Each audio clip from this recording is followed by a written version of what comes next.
तलाक दूंगी, लेकिन मेरी भी एक शर्त है। जब मैं रात को घर पहुंचा तो मेरी पत्नी ने खाना लगाया। मैंने उसका हाथ अपने हाथों में लिया और कहा, मुझे तुमसे कुछ ज़रूरी बात कहनी है। वो शांत बैठकर खाना खा रही थी। उसकी आंखों में कुछ दर्द सा साफ नज़र आ रहा था। अचानक मुझे नहीं पता कैसे कहूँ, मगर मुझे उसे बताना ही था। मैंने बड़ी शांति से कहा, मुझे तलाक चाहिए। लगा जैसे उसे मेरे शब्दों से कुछ फ़र्क नहीं पड़ा, बल्कि उसने मुझसे पूछा, क्यों तलाक चाहिए? मैंने उसके सवाल को अनसुना किया तो उसे गुस्सा आ गया। उसने चम्मच उठाकर फेंक दिया और ज़ोर से चिल्लाई, तुम इंसान नहीं हो।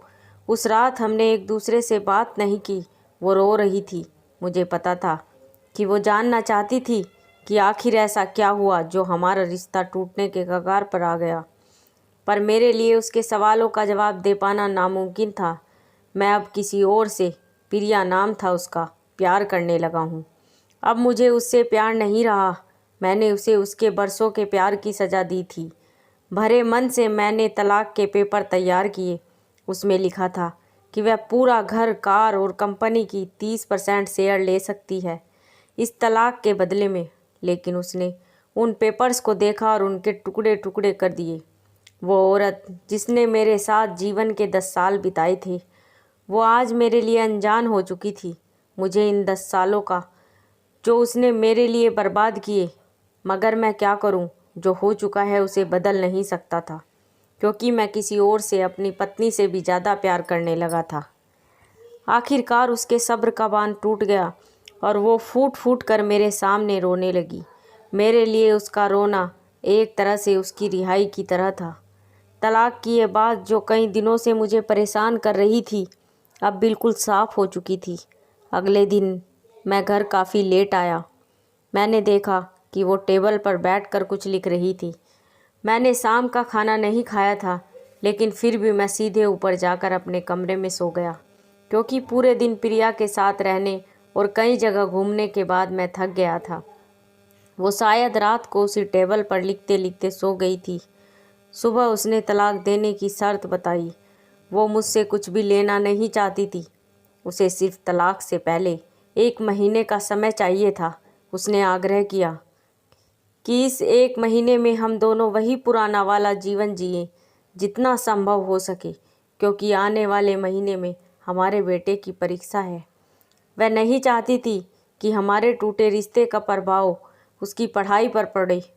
मुझे भी यह ठीक लगा, मगर वो कुछ और भी चाहती थी। जैसे शादी के दिन मैं उसे उठाकर अपने शयन कक्ष तक ले गया था, उसी तरह हर रोज़ 1 महीने तक मैं उसे शयन कक्ष से उठाकर मुख्य द्वार तक ले जाऊं। मुझे लगा यह पागलपन है, मगर इन आखिरी दिनों को थोड़ा अच्छा बनाने के लिए मैंने उसकी यह शर्त स्वीकार कर ली। मैंने प्रिया को अपनी पत्नी की सभी शर्तें बताई।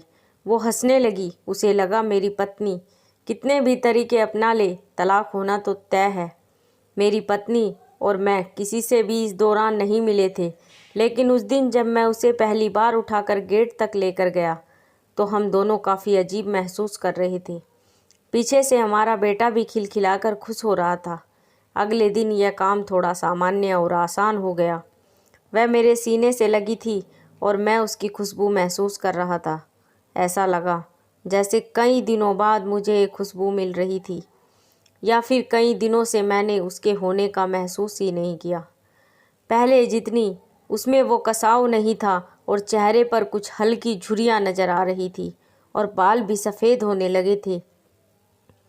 ये वही औरत थी जिसने अपने जीवन के 10 साल मुझे समर्पित किए थे। चौथे दिन जब मैंने उसे उठाया तो वो पुरानी रोमांस लौटने लगी थी। 5वें और 6ठे दिन वो पुराना प्यार फिर जागने लगा। मैंने प्रिया को इस बारे में कुछ नहीं बताया था। अब उसे उठाना और आसान हो गया था।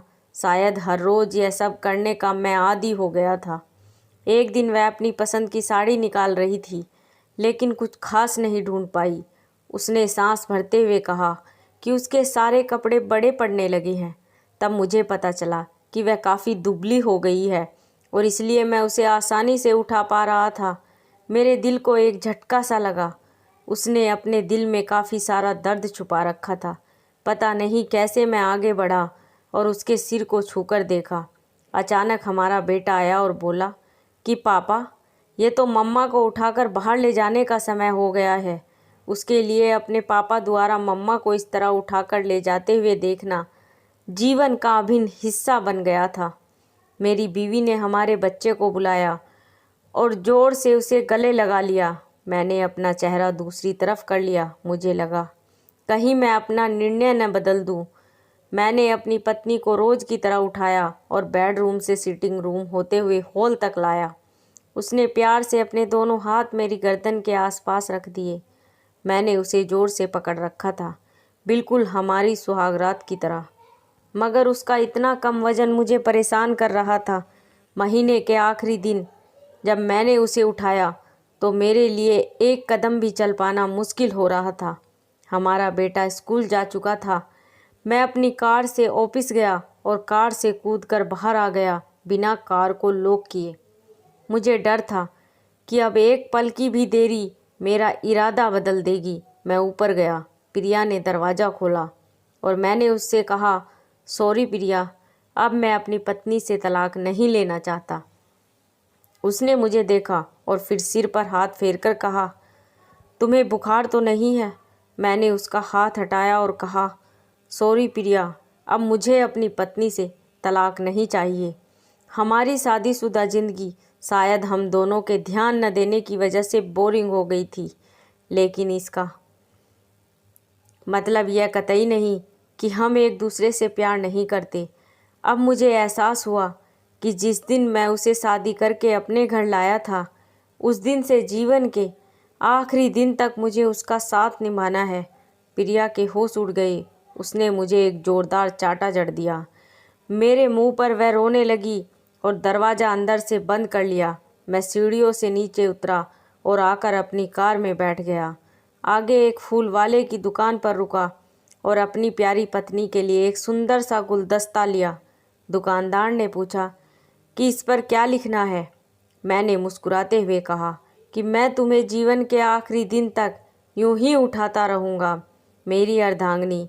उस शाम जब मैं घर आया, हाथों में गुलदस्ता लिए, मेरे चेहरे पर एक मुस्कान थी।